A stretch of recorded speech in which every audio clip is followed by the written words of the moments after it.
Réunion aujourd'hui à Bruxelles des ministres des Affaires étrangères de l'Union européenne. Ils espèrent en fait faciliter un accord final entre Moscou et Kiev sur la livraison de gaz russe cet hiver.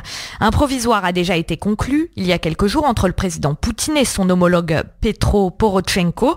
Kiev et Moscou annoncent que cela devrait rapidement mettre fin à leur conflit gazier. Reste à trouver un compromis sur la dette que l'Ukraine a à payer aux Russes. Pierre Laurin, bonjour. Bonjour. Vous êtes journaliste, écrivain, spécialiste de la Russie et auteur de Moscou et la naissance d'une nation, paru aux éditions Bartilla. Alors déjà, pourquoi l'Union européenne veut prendre part à la résolution définitive de ce conflit ? Tout simplement parce que l'Union européenne est directement concernée par le conflit gazier. N'oublions pas qu'une grande partie du gaz russe que nous recevons transite par l'Ukraine. C'est-à-dire que nous dépendons d'une certaine manière des Ukrainiens pour le transit. Si pour une raison ou pour une autre, comme cela s'est déjà passé il y a quelques années, l'Ukraine décide de prendre au passage, de siphonner au passage une partie du gaz qui nous est destiné, ce sera pour nous un manque qui risque de, pour certains pays qui dépendent totalement du gaz russe, qui serait dramatique. Donc nous avons tout intérêt.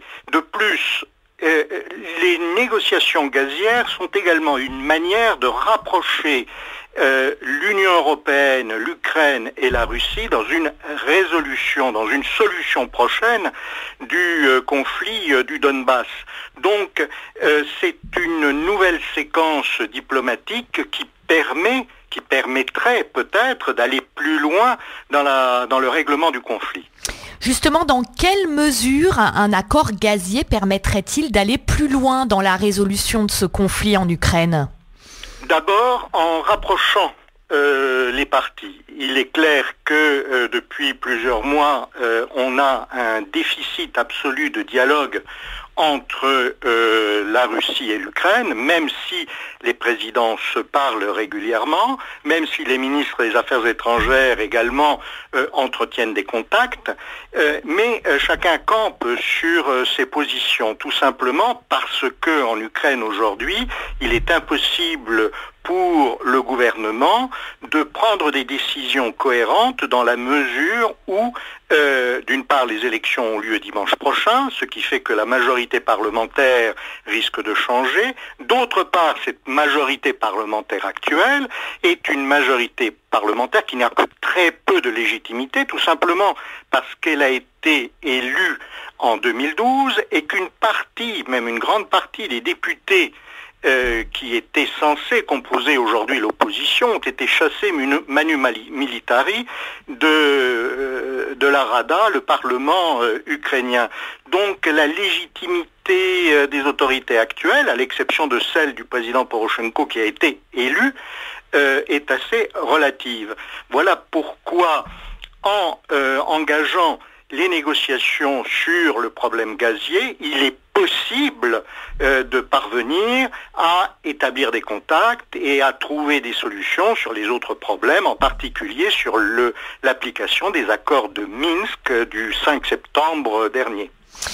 Au vu des sanctions subies par la Russie par rapport à la situation en Ukraine, est-ce que Moscou a réellement intérêt à résoudre ces différends avec Kiev, alors que la dépendance de l'Ukraine et d'une partie de l'Union européenne par rapport à son gaz, c'est un réel moyen de pression ?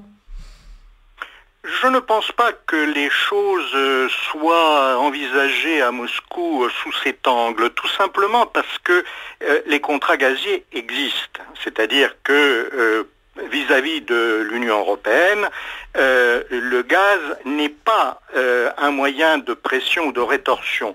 Il faut appliquer des contrats, c'est la loi internationale, et la Russie, d'un côté, ne peut pas dire à la France, vous êtes obligé de nous livrer les Mistral parce que nous avons un contrat, et ensuite dire, mais si vous ne faites pas ce que nous voulons, on vous coupe le gaz. Non, ce n'est pas possible.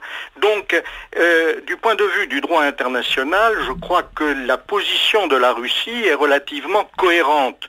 Celle qui l'est beaucoup moins, c'est celle de l'Ukraine. Pendant des mois, l'Ukraine a bénéficié du gaz russe sans payer. L'Union européenne lui a débloqué des fonds pour qu'elle puisse régler une partie de la dette et on ne sait pas ce que cet argent est devenu.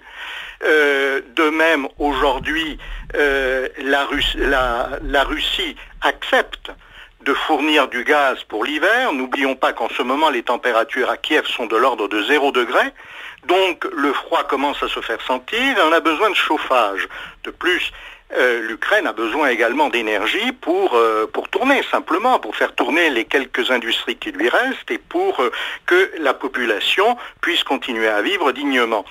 De cela, la Russie est consciente. D'ailleurs, elle n'a coupé le robinet du gaz à l'Ukraine malgré l'arriéré de paiement estimé par la Russie à 5 milliards de dollars. Elle ne l'a coupé qu'à la fin de l'hiver, c'est-à-dire au mois de mai. Là, la Russie est prête à fournir le gaz dont l'Ukraine a besoin, à condition que l'Ukraine fasse un geste de bonne volonté, qu'elle paye une partie de sa dette et qu'elle accepte tout simplement la médiation européenne qui insiste depuis plusieurs mois, même maintenant, pour que l'Ukraine accepte les conditions qui semblent raisonnables et qui ont été négociées non pas directement par Kiev, mais par le commissaire européen à l'énergie avec Moscou. Pierre Laurin, merci d'avoir été en ligne avec nous ce matin sur Judaïque FM. Merci pour ces éclaircissements. Je rappelle donc que vous êtes journaliste, écrivain et spécialiste de la Russie, également auteur de Moscou et la naissance d'une nation paru aux éditions Bartia.